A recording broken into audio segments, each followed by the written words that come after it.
तो आज का हमारा टॉपिक बहुत ही ज्यादा अमेजिंग होने वाला है, क्योंकि आज हम लोग बैटल कराने जा रहे हैं डेडपुल वर्सेस स्पाइडरमैन। तो मेरे दिमाग में एक टॉपिक आया कि क्यों ना डेडपुल और स्पाइडरमैन के बीच में एक वर्सेस बैटल कराया जाए। तो मुझे ये टॉपिक बहुत ही ज्यादा अच्छा लगा था, तो इसीलिए मैंने सोचा बना देते हैं डेडपुल वर्सेस स्पाइडरमैन। तो सबसे पहले हम लोग बात कर लेते हैं इन दोनों के इंट्रोडक्शन एंड पावर्स के बारे में। बात करें डेडपुल की, तो देखो डेडपुल पहले एक नॉर्मल इंसान रहता है और काफी टॉर्चर और एक्सपेरिमेंट के बाद वो बनते हैं डेडपुल। बात करें डेडपुल के पावर्स एंड एबिलिटीज के बारे में, तो देखो डेडपुल के पास है super human strength, speed, stamina, durability, regenerative feeling factor और बहुत ज्यादा ठरक। तमीज से बात करें। आप करना, मैं क्वेश्चन नहीं तो उधर निकल जाता हूँ। अब बात कर लेते हैं हमारे स्पाइडरमैन के पावर्स एंड एबिलिटीज के बारे में। तो स्पाइडरमैन के पास है super human strength, speed, stamina, durability, agility, spider sense और वेब शूटर तो है ही। तो अब बात कर लेते हैं राउंड्स के बारे में। तो ये मैच होगा टोटल 4 राउंड्स में, जो कि है strength, speed, skills and durability.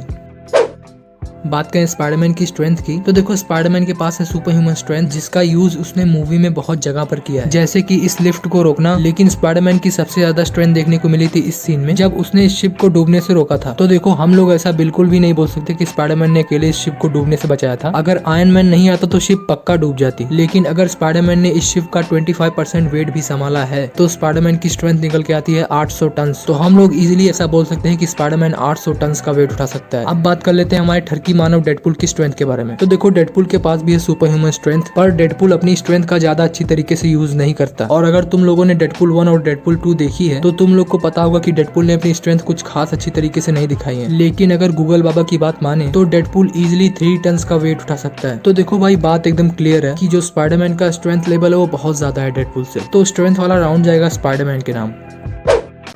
बात करें स्पाइडरमैन की स्पीड की, तो देखो स्पाइडरमैन की स्पीड बहुत ज्यादा अच्छी है और स्पाइडरमैन की स्पीड का सोर्स है उसके वेब्स, जिनकी मदद से वो काफी फास्ट स्विंग कर सकता है। तो देखो स्पाइडरमैन की जो स्पीड है वो है 250 माइल्स पर आवर। अगर हम लोग इसको किलोमीटर्स में कन्वर्ट करें तो हमारे पास आंसर निकल के आता है 402 किलोमीटर्स पर आवर। तो हम लोग ऐसा बोल सकते हैं कि स्पाइडरमैन की जो स्पीड है वो 402 किलोमीटर्स पर आवर तक है। तो अब बात कर लेते हैं डेडपुल की स्पीड के बारे में। तो देखो डेडपुल की जो स्पीड है वो अच्छी है, मेरे हिसाब से डेडपुल की स्पीड ठीक ठाक ही है। तो देखो डेडपुल जो है वो एक नॉर्मल इंसान जितना तेज दौड़ सकता है। अब हाँ ये बात है कि डेडपुल के जो रिफ्लेक्सेस हैं वो काफी ज्यादा फास्ट हैं। तो देखो डेडपुल के रिफ्लेक्सेस इतने ज्यादा फास्ट हैं कि डेडपुल गोलियों को भी काफी इजीली डॉज कर देता है, पर डेडपुल की जो स्पीड है वो नॉर्मल है। तो देखो मुझे स्पीड वाला राउंड भी देना होगा स्पाइडरमैन के नाम।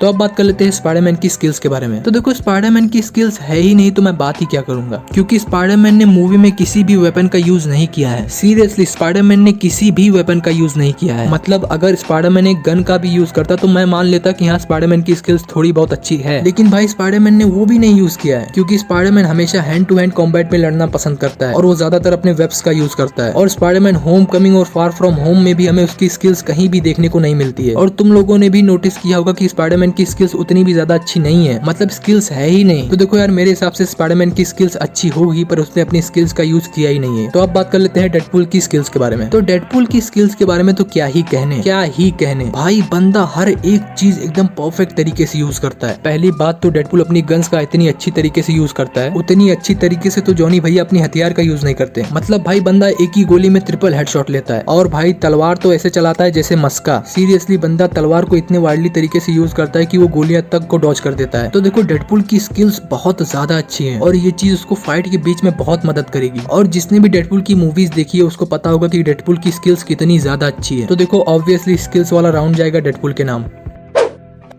तो अब बात कर लेते हैं स्पाइडरमैन की ड्यूरेबिलिटी के बारे में। तो देखो मेरे हिसाब से स्पाइडरमैन की ड्यूरेबिलिटी ठीक ठाक है, उतनी भी ज्यादा अच्छी नहीं है पर ठीक ठाक बोल सकते हैं। देखो स्पाइडरमैन की इंड्योरेंस, स्पाइडरमैन की सहन शक्ति बहुत ज्यादा अच्छी है। स्पाइडरमैन काफी कुछ सह सकता है, पर ड्यूरेबिलिटी के मामले में स्पाइडरमैन उतना अच्छा नहीं है। मतलब स्पाइडरमैन को तुम एक छोटे से पेन से भी चोट पहुंचा सकते हो, और स्पाइडरमैन के पास कोई हीलिंग फैक्टर भी नहीं है कि वो फटाफट से हील हो जाएगा। और स्पाइडरमैन जैसे कैरेक्टर को हर्ट करना बहुत ही ज्यादा ईजी है। तो देखो मेरे हिसाब से स्पाइडरमैन की ड्यूरेबिलिटी ठीक ठाक है, पर उतनी भी ज्यादा अच्छी नहीं है। अब हाँ होम कमिंग के लास्ट में उसने शॉकर के पंचेस सहे हैं जो कि एक बस तक को हिला सकते हैं। तो इसीलिए मैं बोल रहा हूँ कि स्पाइडरमैन की ड्यूरेबिलिटी ठीक ठाक है, पर मैं ऐसा नहीं बोलूंगा कि स्पाइडरमैन की ड्यूरेबिलिटी बहुत ज्यादा अच्छी है। तो अब आगे बढ़ते हैं और बात कर लेते हैं डेडपुल की ड्यूरेबिलिटी के बारे में। तो भाई डेडपुल की ड्यूरेबिलिटी के बारे में मैं क्या ही बताऊं। मतलब बंदे को कितना भी मारो, काट पीट के फेंक दो, छोटे छोटे टुकड़े करके फेंक दो, बंदा वापस खड़ा हो जाएगा। अब देखो डेडपुल के पास रीजनरेटिव हीलिंग फैक्टर है और उसका रीजनरेटिव हीलिंग फैक्टर ऐसा है कि मैं क्या ही बताऊं, मतलब सुपर से भी ऊपर है। और डेडपुल डेडपुल का यही रीजेनरेटिव हीलिंग फैक्टर डेडपुल को इमॉर्टलिटी देता है। मतलब डेडपुल कभी मर नहीं सकता। डेडपुल अपने मांस के छोटे से टुकड़े तक से वापस आ सकता है। सीरियसली अपने एक मांस के छोटे से टुकड़े से तुम लोग इमेजिन कर लो कि उसकी ड्यूरेबिलिटी कितनी ज्यादा अच्छी होगी। हाँ, उसको चोट पहुंचाया जा सकता है, उसको हर्ट होता है, पर उसका रीजेनरेटिव हीलिंग फैक्टर फास्ट है। उतना भी ज्यादा फास्ट नहीं है पर फास्ट है। और भाई डेडपुल 2 में जब बंदे ने खुद को ब्लास्ट कर लिया था, उसके बॉडी के अलग अलग टुकड़े हो गए थे, लेकिन बंदा फिर से खड़ा हो गया। और यही चीज प्रूव करती है कि डेडपुल की ड्यूरेबिलिटी कितनी ज्यादा अच्छी है। तो देखो भाई, मैं डेडपुल की ड्यूरेबिलिटी के बारे में बोलता जाऊंगा और बात खत्म नहीं होगी, क्योंकि डेडपुल की ड्यूरेबिलिटी इतनी ज्यादा अच्छी है। तो देखो, ड्यूरेबिलिटी वाला राउंड कोई भी आंख बंद करके डेडपुल को ही देगा। तो देखो, ड्यूरेबिलिटी वाला राउंड जाता है डेडपुल के नाम। तो देखो भाई, 4 राउंड्स खत्म हो चुके हैं और स्कोर है स्पाइडरमैन 2 डेडपुल 2। तो इसी के साथ कोई भी विनर नहीं है, ये मैच हो चुका है टाई। तो देखो, मेरे हिसाब से अगर कभी भी डेडपुल वर्सेस स्पाइडरमैन होता है तो ये फाइट तो काफी ज्यादा ऑसम होगी, लेकिन कोई भी क्लियर विनर निकल के नहीं आएगा। दोनों ही एक दूसरे के ऊपर भारी पड़ेंगे। तो देखो, ये मैच होता है टाई। तो यार बस आज के लिए इतना ही। अगर वीडियो अच्छा लगा होगा तो वीडियो को लाइक कर देना, और किसी भी वर्सेस बैटल को लेके कोई सजेशन हो तो वो भी मुझे कमेंट्स में बता देना, मैं उसके ऊपर वीडियो बनाऊंगा जरूर। तो यार बस मिलेंगे अगली वीडियो में, तब तक के लिए बाय बाय।